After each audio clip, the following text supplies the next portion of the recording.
जैसे ही सब पीछे मुड़कर देखते हैं तो रवि और सीमा भूत और चुड़ैल में बदल चुके होते हैं। ये देखकर सबकी आंखें फटी की फटी रह जाती हैं। मनोज को देख वो दोनों भूत और चुड़ैल उसके पास आ जाते हैं। सब लोग उन दोनों भूत और चुड़ैल को बस चुपचाप देखे जा रहे होते हैं। किसी को समझ ही नहीं आ रहा होता कि आखिर ये सब क्या हो रहा है, पर मनोज समझ जाता है। वो सबको चुप रहने का इशारा करता है। दोनों भूत और चुड़ैल वहां से चले जाते हैं। एक समय की बात है जब सीमा और रवि की शादी होती है। दोनों एक दूसरे से बहुत प्यार करते हैं और साथ में बड़े ही खुश रहते हैं। रवि एक ऑफिस में जॉब करता था और सीमा एक टीचर थी। दोनों ही मिलजुल कर घर का खर्चा चलाते थे। शादी के वक्त उनका अपना घर नहीं था, इसलिए दोनों एक छोटे से घर में किराए पर रहते थे, पर दोनों बड़े ही खुश थे। रवि का सपना था कि उसका चाहे छोटा ही सही पर अपना घर हो।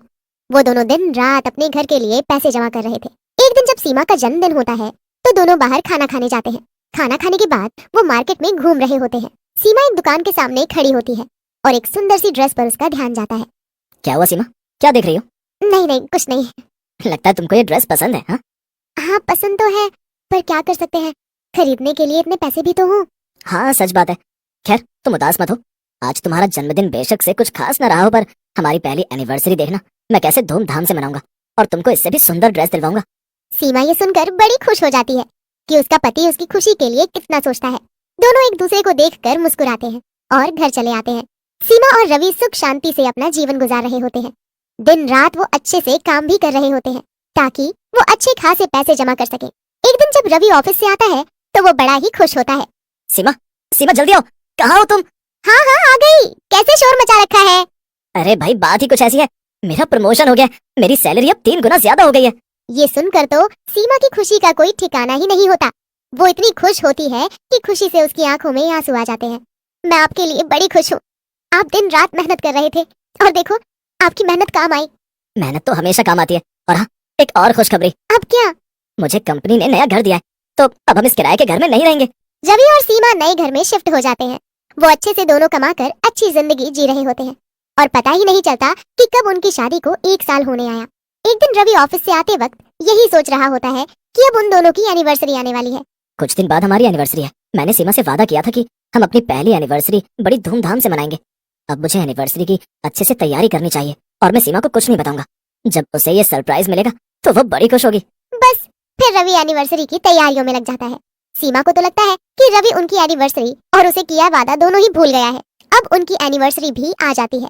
सीमा रवि के पास उसे एनिवर्सरी विश करने जाती है। सीमा इतनी खुश होती है कि उसकी आंखों में आंसू आ जाते हैं। इतना प्यार करने वाला पति पाकर वो खुद को बड़ी खुश नसीब समझती है। दोनों उस दिन बड़े ही खुश होते हैं। पार्टी घर से थोड़ा दूर होती है। सब लोग पार्टी एंजॉय कर रहे होते हैं। रवि ने पार्टी का बड़ा अच्छा इंतजाम कर रखा होता है। सब मेहमान पार्टी में बड़े ही खुश होते हैं, पर सबको सीमा और रवि का इंतजार रहता है। यहाँ रवि और सीमा अच्छे से तैयार होकर घर से गाड़ी में निकल जाते हैं। अब रास्ते में काफी ट्रैफिक के चक्कर में उनको देर हो जाती है। रवि गाड़ी की स्पीड काफी तेज कर देता है ताकि वो जल्दी पार्टी में पहुंच सके, पर इसी जल्दी के चक्कर में एक बड़ा हादसा हो जाता है। सामने से एक बड़ा ट्रक आ जाता है और उनकी गाड़ी को ऐसे टक्कर मारता है कि गाड़ी पूरी हवा में उछलकर दूर जा गिरती है। वहाँ से रवि का दोस्त मनोज गुजर रहा होता है, पर अचानक वो गाड़ी रोकता है और उतर जाता है। उसके सामने जो होता है उसे देख उसकी हालत बुरी हो जाती है। उसके सामने रवि और सीमा बुरी हालत में पड़े होते हैं। मनोज जाकर देखता है और उनको हॉस्पिटल लेकर जाता है, पर उन दोनों की मौत हो चुकी होती है। मनोज फिर जल्दी से पार्टी में जाकर सबको बताता है कि रवि और सीमा की एक्सीडेंट। सब ये सुनकर बड़े हैरान होते हैं। ये तुम कैसी बातें कर रहे हो? रवि और सीमा की मौत हो गई है? पर ऐसा कैसे हो सकता है? वो तो अभी पार्टी में आए हैं, बस तुम्हारे आने से पहले। और जैसे ही सब पीछे मुड़कर देखते हैं तो रवि और सीमा भूत और चुड़ैल में बदल चुके होते हैं।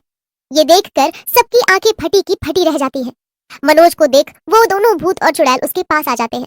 सब लोग उन दोनों भूत और चुड़ैल को बस चुपचाप देखे जा रहे होते हैं। किसी को समझ ही नहीं आ रहा होता कि आखिर ये सब क्या हो रहा है, पर मनोज समझ जाता है। वो सबको चुप रहने का इशारा करता है। दोनों भूत और चुड़ैल वहाँ से चले जाते हैं और फिर सब एक दूसरे से बातें करने लगते हैं कि आखिर ये सब क्या हो रहा है।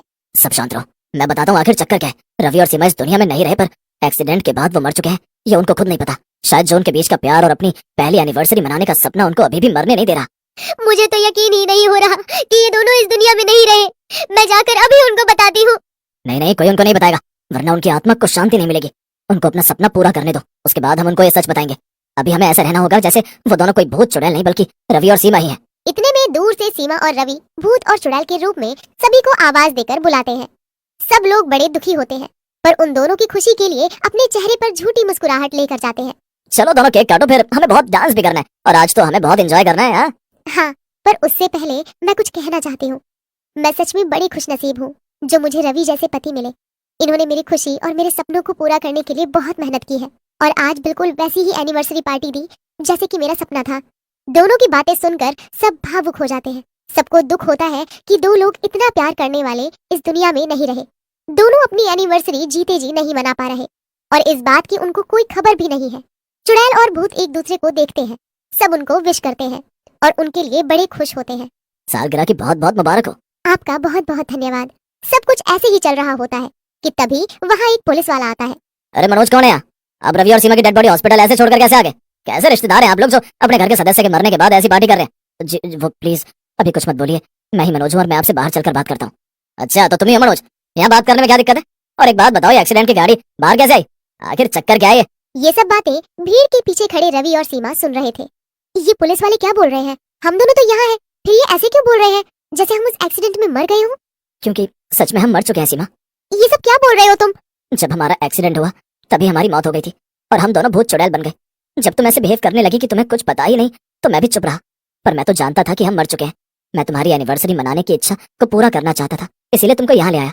मनोज ये बात जानता है और यहाँ खड़े सब लोग ये बात जानते हैं। ये भी मुझे पता है, पर वो भी हमारी खुशी के लिए नाटक कर रहे हैं। ये सब सुनकर सीमा दंग रह जाती है। उसे समझ नहीं आता कि कैसे एक पल में उसका सब बर्बाद हो गया। वो सबके सामने आकर खड़े हो जाते हैं। इतने में पुलिस वाला भी वहाँ से जा चुका होता है। तुम सबको अब कोई नाटक करने की जरूरत नहीं है। सीमा को सब पता चल चुका है और हाँ, मुझे शुरू से ही ये बात पता थी कि हम उस एक्सीडेंट में मर चुके हैं। मुझे समझ नहीं आ रहा कि मैं इस बात पर खुश हूँ कि मुझे ऐसा पति और ऐसे लोग मिले, या दुखी हूँ कि अब इस दुनिया में मैं नहीं रही। शायद इतनी ही थी मेरी जिंदगी। जिंदगी कितनी भी हो पर साथ हमेशा रहेगा। ये कहकर दोनों वहाँ से अचानक गायब हो जाते हैं। सब लोग देखते ही रह जाते हैं। उस दिन के बाद हमेशा सबको भूत और चुड़ैल की एनिवर्सरी याद